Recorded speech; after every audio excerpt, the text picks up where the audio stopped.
প্রণাম। বিবেকচিত্ত থেকে আবার এলাম। আজ স্বামীজি পার্ট 3। ধ্যানে বসেছেন স্বামীজি। ধ্যানের মধ্যে তার মনে হলো তিনি ঘরে একা নন। ঘরে এত আলো কেন? এই যে একেবারে আলোর সমুদ্র, আলোর ঢেউ, সেই আলোরই একটা ঢেউ রামকৃষ্ণের রূপ ধরে সামনে দাঁড়িয়ে। রামকৃষ্ণের একই অপরূপ রূপ। স্বামীজি ধ্যানের মধ্যে বলে ওঠেন, ঠাকুর তুমি এসেছো। রামকৃষ্ণের মুখে সেই হাসি, সেই আনন্দ। স্বামীজির বুকের মধ্যে ধ্বনিত হলো রামকৃষ্ণের কণ্ঠস্বর, নরেন আমি এসেছি তোকে এইটুকু জানাতে যে তোর কাজ ফুরিয়েছে, আর কোনো কাজ বাকি নেই রে নরেন।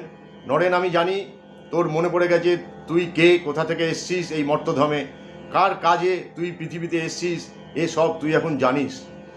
তোর সব মোহ আবরণ ক্ষয় হয়েছে নরেন। আমি তোকে ডেকেছিলাম পৃথিবীতে, আবার আমি তোকে নিতে এসছি।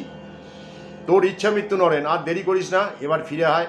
দরজাটুকু পার হলেই দেখবি আমি দাঁড়িয়ে আছি তোর জন্য। তোকে ছেড়ে আর আমি থাকতে পারছি না।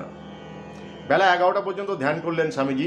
স্বামীজি নিজে হাতে ঠাকুরের বিছানা ঝেড়ে দিলেন, তারপর মন্দির প্রাঙ্গণে পায়চারি করলেন, গান গাইছেন। মা কি আমার কালো অপরূপা এলো কেশি হৃদ্যিপদ করে আলো, হৃদ্যিপদ্ম করে আলো।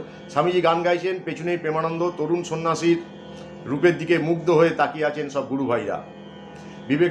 স্বামীজি হেসে বললেন, বেলা 11:30টার মধ্যেই দুপুরের খাওয়া সব সেরে নে। আজ আমি নিজের ঘরে একলা খাচ্ছি নে, সবাই মিলে একসাথে খাবো। ইলিশ মাছের ঝোল, ভাজা, অম্বল ইত্যাদি তার আদেশেই রান্না হয়েছে। গুরুভাইদের সঙ্গে মহা আনন্দে ইলিশ ভক্ষণে বসলেন স্বামীজি। তিনি জানেন আর মাত্র কয়েকটা ঘন্টা তাকে পেরোতে হবে। ডাক্তারের উপদেশ মেনে চলার আর কোনো প্রয়োজন নেই। জীবনের শেষ দিনটা তো আনন্দেই কাটানো উচিত।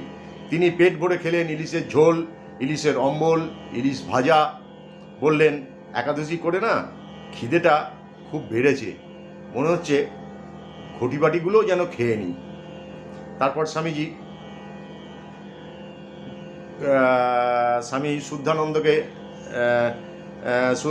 শ্রদ্ধানন্দকে বললেন লাইব্রেরি থেকে কিছু বেদের উপনিষদের বইটা নিয়ে আসতে।